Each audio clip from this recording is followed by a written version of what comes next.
Good evening, Don Pelayo here. It's Thursday, the 12th of June, 2025. I just finished up with my daughter. We went to the movies today and saw How to Train Your Dragon, something that she had wanted to see, and we had a good time. But now we've said our goodbyes, and it'll probably be a few more months before I see her again. It's always kind of sad. For those of you that don't know, I have two daughters. My oldest lives in North Carolina, where I live, and my youngest lives with her mom down here in Jacksonville, Florida, or right outside Jacksonville.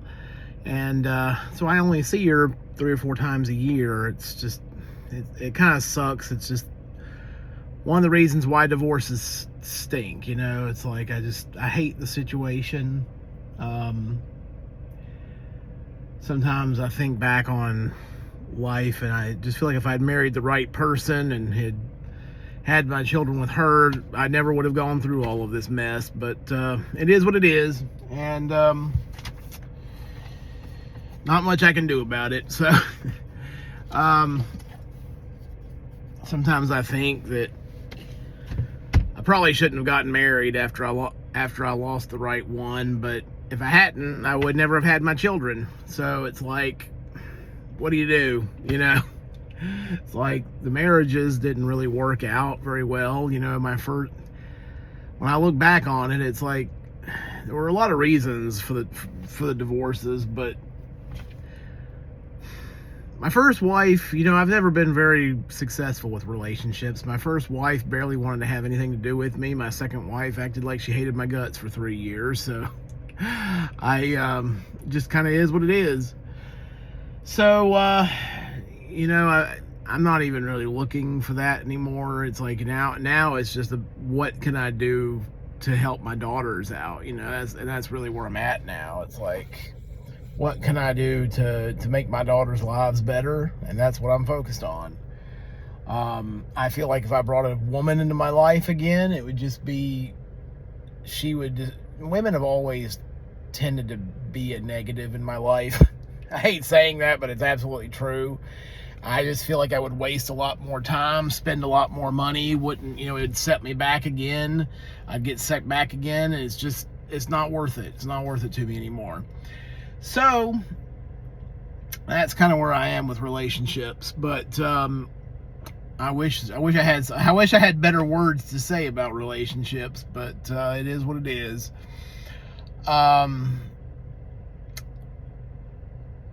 The news is getting even more and more interesting, and I don't know how much of that you guys have been looking at, but I saw that one of the Democrat senators was handcuffed and dragged out of a press conference or something. So it just keeps getting better and better out there. It's like I don't know what's going to happen here in the United States if things keep going the way they're going.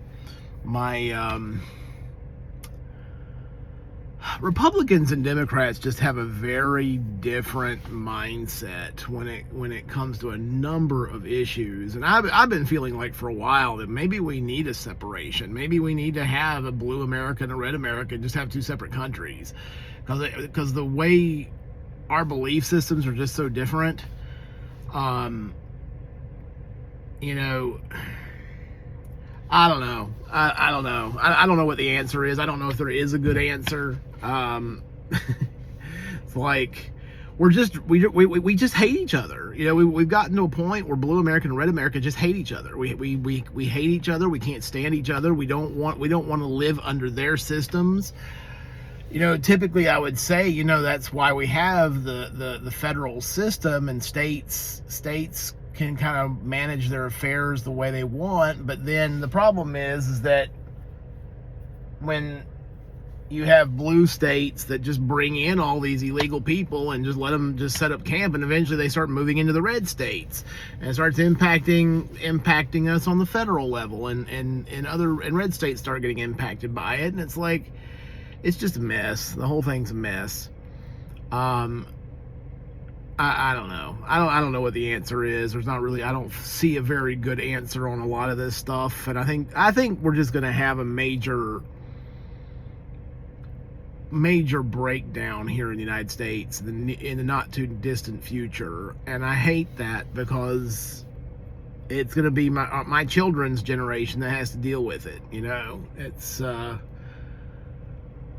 I'll still probably be here when that happens. I don't think, I still feel like I've got probably a good 25 years left at least, and so I'll probably be around to see some of that. But it's really going to be the millennials and Generation Z and eventually Generation Alpha that are going to have to deal with all this problem. I'm really been thinking a lot about what can I do to help my daughters as much as possible. And I'm like, I really need to get some more life insurance on myself. I would really like to leave each of my daughters $1 million each. Is kind of what my goal has been to be able to leave each one of my daughters $1 million. Kind of a long-term goal. Part of that would be life insurance. Part of it would be my own assets. I did start talking to my youngest daughter about that a little bit today. I've talked to my oldest daughter about it in the past. My oldest daughter is inheriting a home already. She's already getting a paid-for home from her when her grandmother passes away. Her mom's mom is going to leave her house.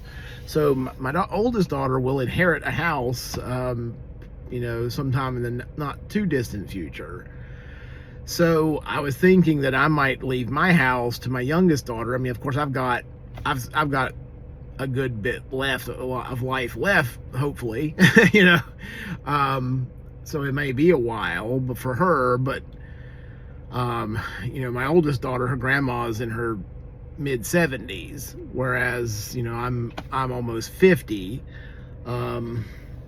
but I wanted to be able to help. I want both of my daughters to be in a good spot. It's like I feel like her grandma is leaving her a house. I want my youngest daughter to get something significant that way too.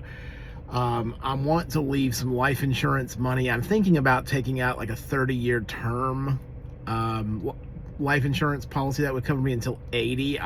To be honest with you guys, I don't see myself living to 80. It's possible. I mean, people's lifespans are getting better, and especially since I had the bariatric surgery back in October, my blood work's gotten a lot better, like cholesterol and things like that have gotten dramatically better. It's possible I could live that long. So I don't know. I don't know if I should even, maybe instead of getting life insurance, I could take what I would pay in premiums and just be building assets with it. I don't know what the best answer is. Maybe it's just a combination of both. Maybe I just take out a $500,000 term policy, which would be a little bit cheaper, and then the difference be putting into assets. I want to buy some land too. I want to buy like a 10-acre plot of land to leave to my daughters. It would be kind of a refuge, a place for them to go if they needed to, a safe place to bug out to. Just somewhere very remote, and I'm still trying to decide on a destination for that. I'm kind of originally I was thinking North Carolina because I'm here. I have a couple of areas of North Carolina that I would be looking at, areas that I'm already familiar with, but are decent enough distance away from a major city that I feel like they would be relatively safe. I don't know. I've got a lot of things that I want to do, and I need more income. It's like I need to increase my income a little bit in order to be able to do some of these things. I gotta start looking at ways of maximizing my income, and right now I work in kind of a support role in the financial services industry. I feel like I need to get back on the sales side, really to really max out my income potential. So I've got to think about that over the next 6 to 12 months, looking at getting back on the sales side of things. We'll see what happens. Anyway, I am going to be driving back to North Carolina probably sometime tomorrow. The earlier the better, but I've got some other things I got to take care of while I'm here in Florida. The markets were up today. I looked at the markets were kind of bouncing around a little bit today, but they did wind up higher. I still feel like the stock market is really overvalued, and I feel like the Fed is the only thing that's keeping the stock market propped up. If the Fed, wasn't doing the money printing it's doing, the market would have collapsed already. We're just gonna have to see how this all plays out. I'm really gonna start focusing on my diet when I get back home. I've been told by a couple of people that I'm starting to look old. The people were telling me that I'm looking old. I've got some gray coming in a little bit on the sides. I'm gonna start using a little bit of hair dye, I guess, to kind of cover some of that up. My daughter said I was looking old. One of my friends told me I was looking old. It was looking older. It was like, thanks, guys. I'm almost 50. I mean, good gracious, But so I need to. I still have a little weight to lose. I want to lose another 30 pounds from where I'm at right now.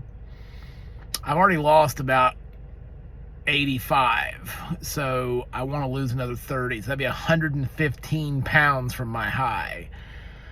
I want to kind of build back some of my muscle mass. I did lose some muscle mass after the bariatric surgery. It's normal. When you lose 85 pounds in 7 months, some of that's going to be muscle. I've really noticed it because before I used to go and take up dumbbells, and I would normally be using 35-pound dumbbells for my bicep curls. I'm using like 20-pounders now. It's really my arms are a lot weaker. So I gotta build some of that back up and max out, get some of my protein levels where they need to be, because I'm gonna have to start really increasing my protein. Anyway, I'm gonna be working all that when I get home. I already miss my daughter. It's like I hate this whole situation. I don't know. There's nothing I could do about it, I mean, I guess I could move back. I mean, I own a home up in North Carolina now. I'm not moving. So we just have to make the most of it, It's just the cost of divorce, and it is what it is. It's the cost of not marrying the right person. That's better stated. It's better stated saying it was the cost of not marrying the right person. And it just is what it is. I missed, I let that. I kind of left my bat on my shoulder without taking a swing. Watch strike 3 go right down the middle, without taking a swing, and that's just what happened. And it's been a regret my whole life, ever since that happened. But there's just some things that when they occur, and it's just like it just changes the whole course of your life.